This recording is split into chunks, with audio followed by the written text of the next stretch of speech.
What would you do if the person you trusted most betrayed you? If love turned into a lie, and that lie pushed you to do the unthinkable?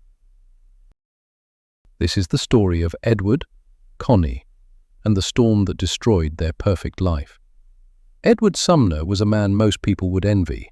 He had a beautiful wife, Connie, a healthy 8-year-old son named Charlie, a cozy home in the quiet suburbs of New York, and a successful business he built from the ground up. Ed wasn't just a provider, he was present, a good father, a loving husband, and someone who lived for the simple joys of family. On the surface, everything was perfect. But perfection is fragile, and it takes only one crack for everything to collapse. That crack came on a stormy day in Manhattan. Connie had gone into the city for work, preparing for an auction in Soho. The wind howled, the rain was brutal. She was cold, wet, and desperate to get out of the storm when she bumped into a young man carrying a tall stack of books. They collided, fell, and Connie scraped her knee. The man introduced himself as Paul Martel. He was French, 27, and lived just around the corner. He invited her inside to treat the wound. Hesitant at first, Connie agreed. It felt innocent, but it wouldn't stay that way. Inside Paul's apartment, there was warmth, quiet. Bookshelves lined the walls. He tended to her knee, made small talk, offered tea. He was charming and calm, with a kind of mystery that caught Connie off guard. Before she left, he gave her a book and suggested she read a passage from page 15. At home, as her son snapped silly photos of her bruised leg, Connie tried to brush off the encounter. She told Ed about the fall and even mentioned Paul. Edward, unaware of what was coming, chuckled and said he should send the guy a bottle of wine for saving his wife. But the book kept calling her back. The next morning, she opened it and found Paul's business card. She called him, but hung up before saying anything. The hesitation didn't last long. Soon, she was back at his apartment. He made her coffee, showed her a book written in Braille, even held her hand as he read from it. When she tried to leave, something pulled her back. He danced with her, kissed her, and before she could think, they gave in to something reckless and thrilling. The affair became an escape. Connie returned again and again. They laughed, danced, made love in the middle of the day. She skipped appointments, made excuses, and lost herself in Paul's world, a world far from her stable suburban life. It was dangerous, and she loved it. Meanwhile, Ed noticed subtle changes. Connie was distracted. She drifted off while washing dishes, bought new lingerie, claimed to be at the salon or with friends, stories that didn't always check out. Then came the visit to his office. She dropped a few names from the auction that didn't line up. Ed's antenna went up. Then one of his employees, who Ed had just fired for disloyalty, looked him in the eye and said, "You want to talk about family? Look at your own." That was the final straw. Ed hired a private investigator. What the investigator found crushed him. Pictures of Connie kissing Paul, entering his building, leaving hours later. It wasn't just an affair. It was routine. Ed didn't explode. He didn't confront her. Instead, he drove into the city. To Paul's apartment, Paul answered the door, not knowing who Ed was. Ed, calm and collected, asked to come in. They sat down. Paul offered him a drink, vodka from the freezer. Ed accepted. They talked. Ed asked about how Paul met Connie.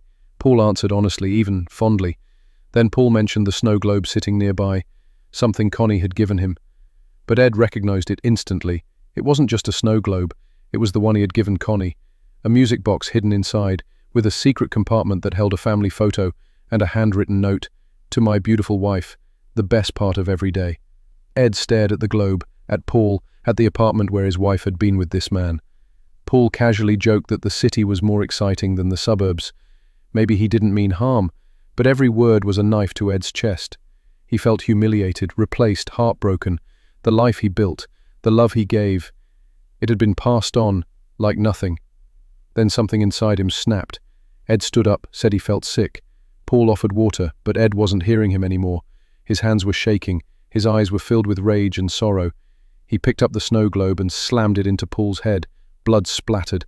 The second blow ended it. Paul fell to the floor, dead. Ed was in shock. He hadn't meant to kill him, but it was done. Then the answering machine clicked on. Connie's voice, full of tears, played out across the room. She said she couldn't keep lying anymore, that she loved her family, that it was over. Ed stood frozen. The message proved she regretted it, but it came too late. He deleted the voicemail, knowing Connie's number was still written down on a piece of paper. He wrapped Paul's body in a rug, carried it out and placed it in his car trunk. That night, he went to Charlie's school play. Connie held his hand during the performance, completely unaware that her husband had just committed murder. Later that night, Ed drove to a landfill and dumped Paul's body. At breakfast the next morning, he casually asked Connie if she wanted to move back to the city. She said she was happy, but her words rang hollow. Ed was barely holding it together. The guilt haunted him, the fear of getting caught, the fear of what he had become. Then came the knock at the door. Police had arrived. Paul's wife had filed a missing person report. They found Connie's number. She told them she barely knew him, just talked about books. They left for now, but they returned a week later, this time more suspicious. They asked about a parking ticket Connie received in Soho, about where she and Paul met. She said a concert. Ed backed her up, lying for her, protecting her, still trying to hold on to what was left. But Connie knew. She saw it in his eyes. And later, when she went to pick up his dry cleaning, she found the private investigator's photos in his coat pocket. Proof that he had known, that he had seen everything, that he had acted on it. At a party, she saw the snow globe again, back in their home. Her heart sank. Ed had retrieved it, cleaned it, returned it. The silence between them now said more than words ever could. That night, Ed finally spoke. His voice trembling, he said, "I wanted to kill you. Not him, but I didn't." It was a brutal, honest confession. The pain, betrayal and heartbreak all poured out. Connie cried, and Ed cried with her. Despite everything, they tried to move on. They danced again, kissed again, held each other like they used to. Maybe it was guilt. Maybe it was forgiveness. Maybe it was both. Then one day, Connie discovered the hidden compartment in the snow globe. She opened it and found the photo and message Ed had written long ago. "To my beautiful wife, the best part of every day." It shattered her. She burned the photos, maybe to protect Ed, maybe to erase the past. But the weight of what they did never left. Then came the final moment. Late at night, the family sat quietly in the car. Charlie was asleep in the back seat. Connie and Ed sat up front, talking softly.